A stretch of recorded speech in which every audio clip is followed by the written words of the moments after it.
18 March থেকে ছুটি এটার সিদ্ধান্ত হয়েছে এবং এটা ফাইনাল চলে আসবে আপনাদের সামনে অতি শীঘ্রই। ঈদের সময় ঘরমুখো মানুষের যাত্রা নির্বিঘ্ন করতে আগামী 18 মার্চও ছুটি ঘোষণা করেছে সরকার। এতে এবার ঈদুল ফিতরের 17 থেকে 23 মার্চ পর্যন্ত টানা 7 দিন ছুটি পাবেন সরকারি চাকরিজীবীরা। বৃহস্পতিবার মন্ত্রিসভা বৈঠকে ঈদের আগে 18 মার্চ ছুটি ঘোষণার সিদ্ধান্ত নেওয়া হয়। সচিবালয়ে অনুষ্ঠিত মন্ত্রিসভা বৈঠকে সভাপতিত্ব করেন প্রধানমন্ত্রী তারেক রহমান।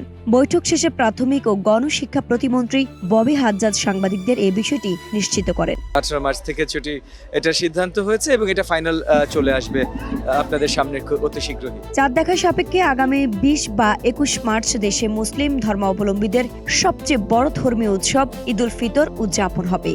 চলতি বছর রমজান 30 দিন ধরে ঈদের ছুটি নির্ধারণ করেছে সরকার। রমজানে 30 দিন পূর্ণ হলে ঈদ হবে 21 মার্চ।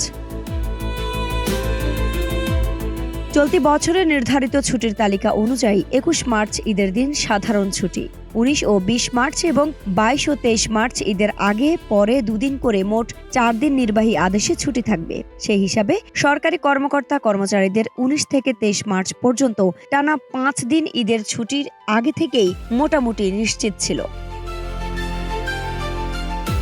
তবে ঈদের আগে 17 মার্চ শবে কদরের ছুটি রয়েছে। এরপর ঈদের নির্ধারিত ছুটি শুরু হওয়ার আগে মাঝখানে একদিন 18 মার্চ অফিস খোলা। তাই 18 মার্চ নির্বাহী আদেশে ছুটির মাধ্যমে টানা 7 দিনের ছুটির ব্যবস্থা করল সরকার। এখন ঈদুল ফিতরের ছুটি শুরু হবে 17 মার্চ।